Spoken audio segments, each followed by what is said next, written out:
Sebelumnya, berkat bantuan Zian menghadapi Zaying, Xiaoyan berhasil membentuk teratai api penghancur. Dan saat Zaying membanting cakar hitam ke arah dada Xiaoyan, ini adalah semua kekuatannya yang terakumulasi dalam teknik 9 tangan hantu yang memenjarakan. Melihat situasi kritis ini, Xiaoyan berkata, "Jika kamu ingin membunuhku, kamu juga akan menemaniku sampai mati." Dia menghempaskan teratai api penghancur ke arah Zaying yang berada dalam jarak dekat, menciptakan ledakan keras yang mengguncang bumi tiba-tiba bergema di langit.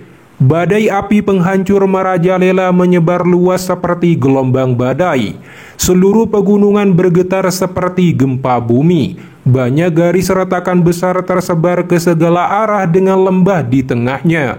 Aula besar juga hancur. Banyak ahli dari aula jiwa sangat ketakutan dan berakhir mati saat disapu gelombang energi. Para dauzun dari kedua belah pihak juga langsung terkejut dan bergegas menjauh menghindari kekuatan distributif ini. Di saat itu juga, cakar hitam gelap dengan hebat menghantam dada Xiaoyan.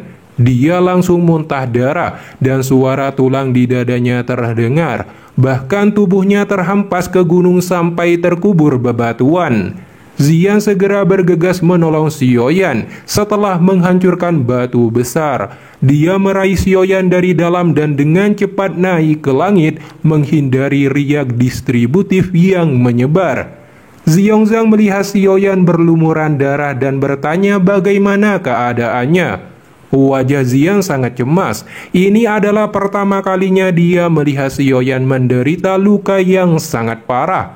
Feng Xian, dokter peri kecil dan yang lainnya datang dalam sekejap. Ekspresi mereka dipenuhi kekhawatiran melihat kondisi Xiaoyan yang menyedihkan. Namun tiba-tiba fluktuasi ruang yang kuat dipancarkan dari dalam badai api yang sangat besar. Segera dua aura besar dan kuat yang lebih kuat dari Zaying perlahan muncul. Badai api juga secara perlahan menghilang. Kelompok Feng Xian langsung menjadi tegang ketika merasakan dua aura yang kuat ini. Setelah badai api menghilang, dua sosok tua Tianzun hitam putih perlahan muncul di hadapan semua orang dan berkata, "Selama bertahun-tahun, seseorang yang berani menghancurkan aula jiwaku. Xiaoyan, kamu adalah yang pertama." Saat ini Zaying juga terlihat. Dia batuk darah, berlumuran darah dan satu lengannya putus berceceran darah. Melihat Zaying yang menyedihkan ini, terlepas dari apakah itu Feng Xian atau Mugu, mereka semua benar-benar tidak menyangka. Wajah Mugu berkeringat dingin karena rasa takut. Dia bersyukur Xiaoyan tidak menggunakan teratai api yang menakutkan ini saat itu. Jika tidak, dia akan binasa. Zaying dipenuhi amarah dengan geram menyuruh Tianzun hitam putih untuk membunuh Xiaoyan, dan dia ingin mencabik-cabik tubuhnya. Tianzun hitam putih melihat Zaying yang menyedihkan. Tianzun hitam memarahi Zaying karena tidak menggunakan giok ruang untuk memanggil mereka berdua. Tapi mereka berdua mengerti alasan Zaying, ingin mendapatkan keuntungan sendiri dari menangkap Xiaoyan. Sekarang keuntungan besar berbalik pada mereka dan waktunya menyerang bersama. Segera lonjakan kekuatan absolut dari Tianzun hitam putih di tingkat Daozun bintang 6 dilepaskan. Feng Xian dan Tian Jian tidak menyangka Tianzun hitam putih juga akan dikirim. Ini akan sangat sulit bagi mereka melarikan diri. Dokter peri kecil mengerti situasi kritis ini dan menyuruh Zian membawa pergi Xiaoyan. Jelas mereka tidak akan bisa melarikan diri tanpa ada seseorang yang menunda Tianzun hitam putih. Saat dokter peri kecil bersiap bertempur, Zian berkata, "Jangan tinggalkan kata-kata terakhir, bukan tidak ada solusi untuk melarikan diri. Kalian semua harus segera mengikutiku sebentar. Jangan ragu-ragu, jika tidak bahkan aku tidak akan punya solusi." Dia menggigit ujung lidahnya dan setetes darah keemasan tiba-tiba terbang keluar, mendarat di ujung jarinya. Ekspresi Zian menjadi pucat. Dia segera berusaha membentuk segel. Garis retakan ruang perlahan muncul. Melihat adegan ini, Tianzun hitam putih melambaikan lengan baju mereka dan dua pilar kabut hitam perkasa memotong ruang sebelum bergegas menuju kelompok Xiaoyan. Melihat serangan kuat ini, Feng Xian dan yang lainnya ingin mengambil tindakan, tapi Zian menghentikan mereka karena tidak ada waktu untuk berkelahi. Tubuh semua orang berhenti saat mendengar ini. Dokter peri kecil melihat serangan akan segera datang. Dia mengambil langkah maju, tetapi Tianjian menariknya mundur dan dia bergegas maju. Kalian semua harus pergi. Yao Chen, kamu telah membantuku saat itu. Hari ini aku akan mengembalikannya padamu. Douqi di dalam tubuhnya melonjak dan dengan paksa memblokir dua pilar kabut hitam.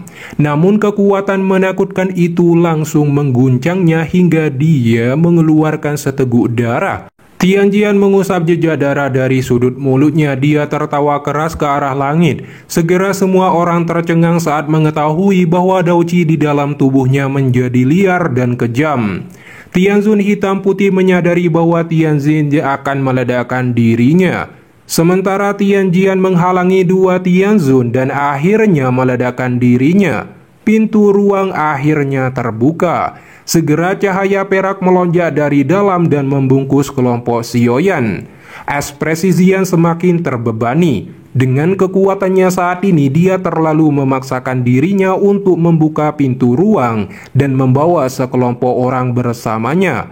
Tepat ketika pintu ruang berguncang dengan kuat, sebuah cahaya terpancar dan fluktuasi ruang juga sangat stabil.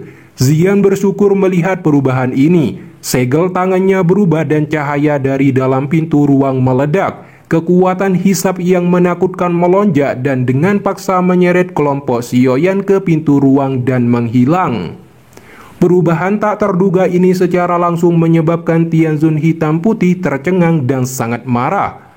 Di tempat lain, fluktuasi lubang hitam gelap muncul. Sepertinya ini adalah alam pil. Kelompok Feng Xian keluar dari sana dan mendarat di tanah, membawa Xiaoyan yang terluka sangat parah dan tak sadarkan diri. Ekspresi Zian terlihat pucat dan dokter peri kecil bertanya keadaannya. Zian mengatakan ini tidak masalah setelah beristirahat. Feng Xian di samping memeriksa kondisi tubuh Xiaoyan dengan ekspresi cemas. Tubuh spiritual Yao Chen juga langsung keluar dari cincin penyimpanan. Dia sangat marah pada Zaying karena melukai Xiaoyan dengan teknik yang sangat kejam. Dokter peri kecil bertanya pada Yao Chen bagaimana kondisinya. Pembuluh darah di tubuhnya semuanya hancur dan 70% tulangnya patah. Telapak tangan hantu Zaying mengandung semua kekuatannya, ucap Yao Chen dengan wajah ganas. Dia bersumpah mulai hari ini dan seterusnya tidak akan pernah beristirahat sampai salah satu dari mereka mati. Feng Xian menghela nafas melihat Yao Chen untuk pertama kalinya menunjukkan emosi seperti ini, bahkan setelah dikhianati Han Feng. Ekspresi Yao Chen dipenuhi niat membunuh melihat kondisi Xiaoyan dan ingin membalas dendam. Tapi emosi Yao Chen segera mereda setelah Feng Xian menepuk pundaknya dan berkata sekarang bukan waktu balas dendam, tapi prioritas utama adalah menyelamatkan nyawa Xiaoyan. Kamu harus berpikir dengan baik tentang apa yang harus dilakukan. Dengan keterampilan alkimis, kamu seharusnya memiliki beberapa solusi, ucap Feng Xian. Yao Chen memeriksa denyut nadi Xiaoyan dan melihat kondisinya lagi, dan menemukan kondisinya sedikit lebih baik. Ini karena ada 3.000 api pembakaran yang menjaga hatinya. Apalagi nyala api ini dikenal sebagai api abadi. Karena Xiaoyan telah memurnikannya, maka dia juga memiliki karakteristik pemulihan otomatis juga. Hanya saja kecepatan penyembuhannya agak lambat. Untuk meningkatkan pemulihan yang lebih cepat, Xiaoyan perlu ditetapkan dalam kekuatan bintang-bintang yang sangat luar biasa. Feng Xian terkejut dan mengajak semua orang ke paviliun bintang. Tempat ini dulu dibangun dengan meteoroid dari luar angkasa. Bahkan setelah bertahun-tahun yang tak terhitung jumlahnya, kekuatan bintang-bintang di dalamnya masih terkumpul di sana tanpa berkurang. Itu adalah tempat yang paling cocok untuk Xiaoyan memulihkan diri. Sukacita melintas di mata Yao Chen dan yang lainnya saat mendengar kata-kata ini. Tapi Feng Xian terkejut menemukan energi pil naga misterius Yin Yang di dalam tubuh Xiaoyan saat diperiksa lagi. Yao Chen mengatakan didapatkan dari Han Feng saat itu. Dengan luka parah ini, Xiaoyan pasti bisa mengaktifkan sepenuhnya semua kekuatan pil naga misterius Yin Yang dan mungkin bisa menerobos ke kelas Daozun. Sekarang semua orang menjadi tenang setelah masalah hidup Xiaoyan teratasi, lalu bergegas pergi menuju paviliun bintang jatuh. Dengan Feng Xian menggunakan batu gio kuno untuk membuka pintu luar angkasa dan membawa tubuh Xiaoyan, Yao Chen, Xian, dan yang lainnya. Di bawah kepemimpinan Feng Xian, semua orang akhirnya sampai ke paviliun bintang jatuh yang terletak di dalam pegunungan bintang langit. Feng Xian menggunakan batu giok dan formasi di depan mereka membentuk fluktuasi pintu ruang. Di bawah kepemimpinan Feng Xian, dokter peri kecil dan yang lainnya memasuki pintu ruang. Segera pandangan di depan mereka berubah dari hutan pegunungan menjadi bangunan megah dari paviliun bintang jatuh. Kemudian Mu Qingluan dan para murid lainnya menyambut kedatangan Feng Xian dan yang lainnya. Terutama saat Feng Xian memperkenalkan Yao Chen, Mu Qingluan sangat terkejut dan memberi hormat. Lalu pandangannya beralih ke Xiongzhan yang sedang menggendong Xiaoyan dengan kondisi berlumuran darah. Feng Xian berkata bahwa Xiaoyan telah bertukar pukulan dengan seorang Daozun bintang 5 puncak. Mu Qingluan sangat tidak menyangka mendengarnya, bahkan gurunya tidak akan berani. Mu Qingluan kemudian memimpin kelompok dokter peri kecil menuju ruangan di paviliun bintang jatuh. Sementara Yao Chen dan Feng Xian membawa Xiaoyan ke gunung belakang yang terdapat menara batu hitam gelap dan memasukinya. Di dalam menara ada sebuah batu panggung bundar berukuran 5 kaki yang mengumpulkan kekuatan bintang dan menyerap kekuatan bintang dari luar angkasa. Feng Xian dengan hati-hati menempatkan Xiaoyan di atas panggung batu. Tubuh Xiaoyan baru saja terbaring di atas panggung batu ketika gelombang kekuatan bintang memasuki tubuhnya. Nyala api ungu coklat melingkar dan naik saat ini. Itu berubah menjadi penghalang api melingkar yang menutupi seluruh tubuh Xiaoyan. Feng Xian dan Yao Chen terkejut saat melihat 3.000 api pembakaran semakin padat. Dengan demikian luka Xiaoyan akan pulih dengan cepat. Setelah itu Feng Xian mengajak Yao Chen meninggalkan Xiaoyan untuk memulihkan diri dan menunggunya sampai pulih. Yao Chen tersenyum dan mengangguk. Dia berkata, "Bocah, hati-hati, guru masih menunggumu untuk membantuku memurnikan tubuh." Setelah perkataan itu, Feng Xian dan Yao Chen meninggalkan ruangan ini yang segera menjadi sunyi. Hanya nyala api ungu coklat yang menyala dengan ganas tanpa lelah. Xiaoyan seperti mandi dalam nyala api, menunggu sampai dia akan terlahir kembali. Kedatangan kelompok Yao Chen tidak diragukan lagi telah menyebabkan paviliun bintang jatuh menjadi sangat hidup. Para murid di dalam paviliun bintang jatuh dan bahkan beberapa sesepuh sangat ingin tahu tentang kepala paviliun yang hanya ada dalam legenda. Paviliun bintang jatuh pada dasarnya dikembangkan oleh Feng Xian sendiri selama bertahun-tahun. Meski demikian, Feng Xian tidak punya niat untuk mengambil posisi pemimpin, karena dia percaya bahwa Yao Chen cepat atau lambat akan kembali menepati posisi kepala paviliun bintang jatuh. Hari ini akhirnya tiba seperti yang Feng Xian perkirakan.